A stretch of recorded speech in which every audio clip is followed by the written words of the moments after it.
Moto G5 Plus, Moto's latest plus ups the design and cuts the price.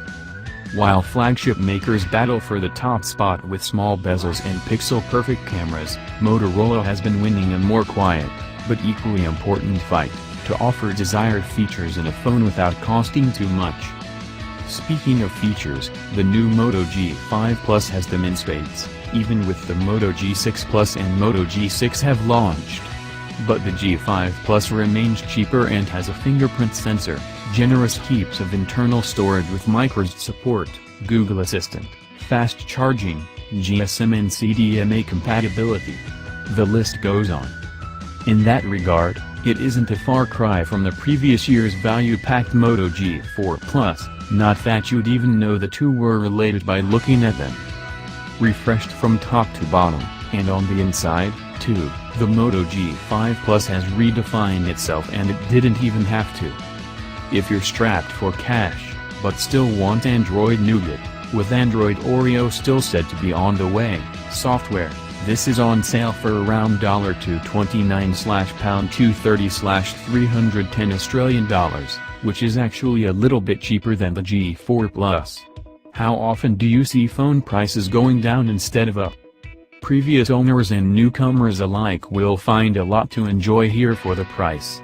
So much so that minor exclusions like NFC, this feature is available outside of the US, the non-removable back and the so-so camera performance don't detract much from the experience or the value. Though, if those features are absolutely key, you'll want to spend a little more on some of the other best cheap phones. Though most will have the luxury to decide between this and the Moto G5, the plus-sized phone is the only option available to those in the US. The lack of choice is a downer, but thankfully, this phone leaves almost nothing to be desired for the cost. In the US, it has launched at $229 for the 2GB RAM model with 32GB of internal storage. At that price, it's slightly cheaper than the Moto G4 Plus, which offered us less for the money in the way of internal storage and a weaker Snapdragon 617 system-on-chip, SoC. For $299, you can pick up the US-exclusive model that comes with 4GB of RAM and 64GB of flash storage. If you're an Amazon Prime subscriber, you'll snag a discount on the 32GB model, with it coming in at $205. You don't even need to wait for Amazon Prime Day to get a deal on this cheap phone in the US. Depending on where you are in the world, the configurations available differ a bit. In the Asia-Pacific region, you have two models to choose from, one with 16GB of storage/3GB RAM and one with 32GB/4GB RAM. In Latin America, there is but one model available with 32GB of storage and 2GB of RAM. To those in Europe, Africa, and the Middle East region, the only G5 Plus available has 32GB of storage with 3GB of RAM. Confusing, we know. In the UK, you'll be able to snag Moto G5 Plus for £249, though some stores are now selling it from around £230.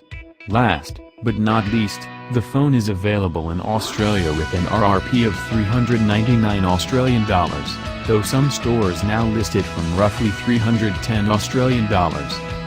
Thankfully, any version that you pick up is compatible on both CDMA and GSM networks. On Verizon and planning a switch to AT&T, or vice versa, you're all set with this single phone. Feel free to swap between networks on the fly, or if you're like me, toss in a Project Fi SIM card that works with both CDMA and GSM and get the best of both worlds. The fact that Moto can add this broad compatibility across networks in its budget phone lineup is impressive, and frankly, all other manufacturers should be taking notes. The Moto G5 Plus takes affordable smartphone design to the next level with a build quality that more closely mimics that of an expensive flagship phone. Sure, the Moto G4 Plus could be considered good-looking in its own right. It was on cue with what we'd expect out of a mid-range phone rolled into a budget handset. But not everyone liked the rubberized back when they equate aluminum or glass with top-tier quality. This phone is completely made over and almost unrecognizable next to its previous iteration, which in just about every way is a good thing. At 150.2 by 74 by 7.7 to 9.7 millimeters, this new phone from Moto trims but a few millimeters from the length and width and has a similar thickness to that of the G4 Plus. Factoring in the reduction from the 5.5-inch screen down to 5.2 inches, and the end result is a device that's easier to hold in the palm. The slim earpiece cutout and fingerprint sensor on the front borrows from the Moto Z styling. If anything, we prefer the feel of the sensor on the G5 Plus more because of its concave design, which makes it easier to find when you're not looking at the phone.